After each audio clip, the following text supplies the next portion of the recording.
नमस्ते बच्चों, हम पूर्व ज्ञान में रसोई घर और आलू कचालू उसका पद्य और मौखिक खेल किस तरह खेलना है ये सब कुछ हम पूर्व ज्ञान यानी पहली कक्षा में पहले कक्षा में जान चुके हैं।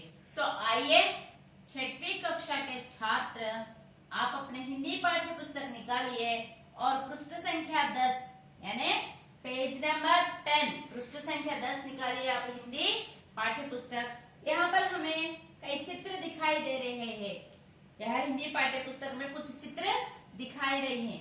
देखिए पहले चित्र में क्या दिख रहा है आपको। पहले चित्र में आपको क्या दिखाई दे रहा है। यहाँ कुछ पेड़ है और कुछ पौधे है। कुछ पेड़ है, कुछ पौधे है और हरा घास है। यहाँ पर घड़ा यानी कौवा, एक कौवा उड़ते हुए यहाँ पर आ रहा है, इसके घड़े के पास आ रहा है। इस तरह हमें पहला चित्र देख सकते हैं।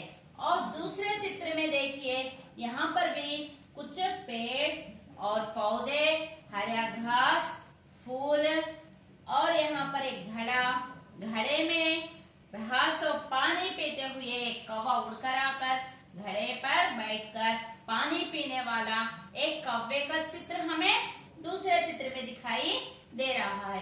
देखो बच्चों आप अपने पाठ्य पुस्तक में। और तीसरा चित्र देखिए। और तीसरा चित्र में यहाँ पर पानी पीने के लिए कोशिश कर रहा है मगर उसे पानी नहीं मिल रहा है। यहाँ पर भी तीसरे चित्र में यहाँ घड़ा और पेड़ पौधे, घास, फूल आदि कई चित्र यहाँ दिखाई दे रहे हैं। यहाँ दूसरे चित्र में कौवा पानी पीने के लिए कोशिश कर रहा है मगर तीसरे चित्र में उसे पानी ना मिला यानी उसके वास्ते वह एक उपाय सोच रहा है। और चौथे यानी चारवें रेखा चित्र में हमें यहाँ दिखाई दे रहा है और कौवा कुछ कंकड़ यानी कंकरालू गुलकरालू कुछ कंकड़ लाकर उस घड़े में डालने की कोशिश कर रहा है। उस घड़े में डालने की कोशिश कर रहा है। जब वह घड़े में कुछ कंकड़ डाला है तो पानी उसी तरह ऊपर आ जाता है।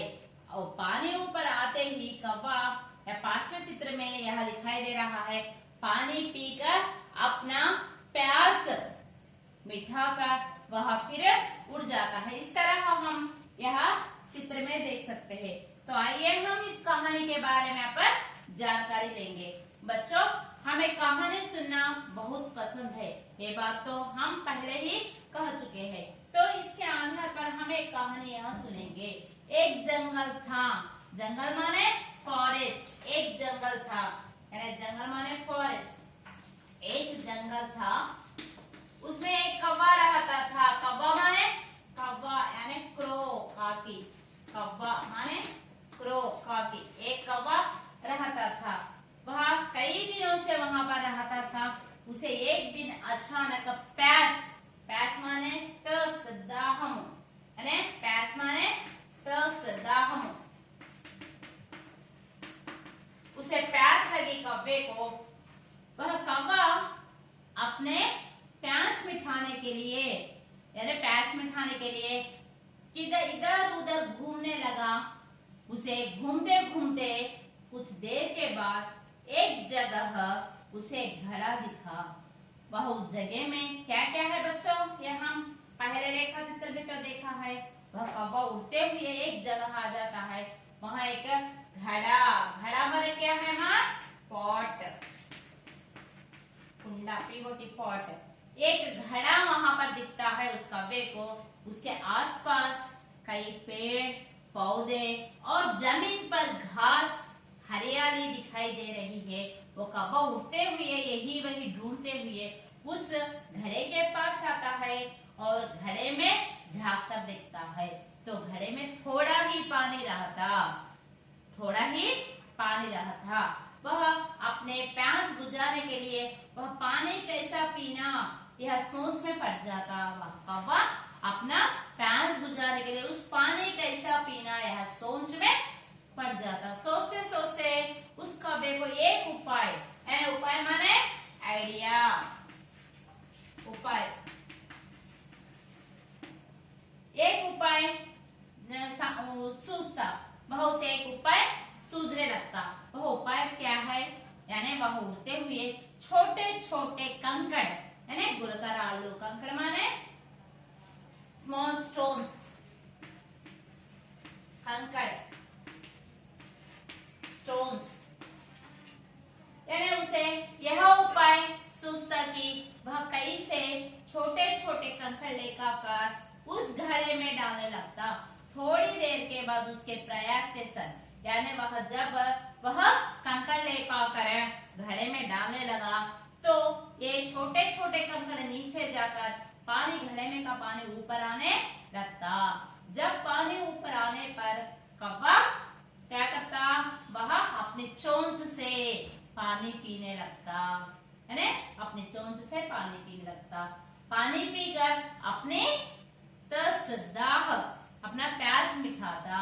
इस तरह कौवे ने होशियारी से अपना प्यास बुझाने की कोशिश करता और उसमें सफल हो जाता और वह अपना पेट भर पानी पी लेता और वहां से उड़कर चला जाता।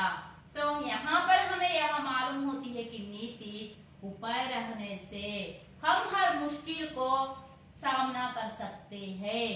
जैसी भी मुसीबत आए तो हम हमारी बुद्धिमता से, यानी हमारी बुद्धि से हम उसे సమస్య को हल कर सकते हैं। చూడండి పిల్లలు, మనం ఇక్కడ పిక్చర్ ఆధారంగా ఒక స్టోరీ చెప్పుకుంటున్నాము. ఇక్కడ స్టోరీ ఏంటంటే అందరికీ తెలిసినటువంటి స్టోరీయే. మన తెలుగులో, ఇంగ్లీష్ లో ప్రతి పుస్తకంలో కూడా మనకి స్టోరీ ఉంటుంది. సో ఇక్కడ ఏం కనిపిస్తుందంటే మనకి పిక్చర్ లో పేజ్ నెంబర్ 10 తీయండి అందరూ. సో దాంట్లో ఏం కనబడుతుందంటే ఒక కాకి, ఒక ఫారెస్ట్ లో ఒక కాకి ఉంటూ ఉండేది. అదేం చేసింది, అలా రోజు తను తన లైఫ్ ని గడుపుతా ఉంటే ఒక రోజు తనకి ఎక్కువ దాహం వేస్తుంది అనమాట.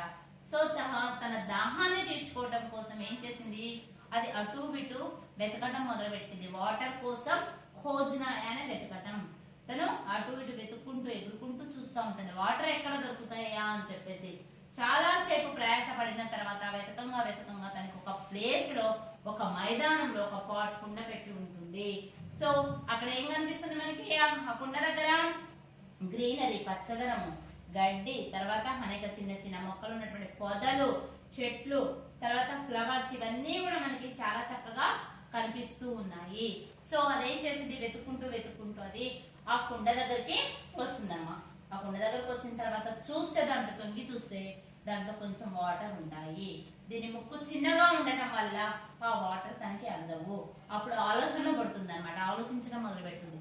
ఏం చెయ్యాలి, నేను నా దాహాన్ని ఏ విధంగా తీర్చుకోవాలి అని ఆలోచించడం మొదలు పెడుతుంది. అప్పుడు తనకి ఒక ఉపాయం అనమాట, ఒక ఐడియా వస్తుంది అనమాట.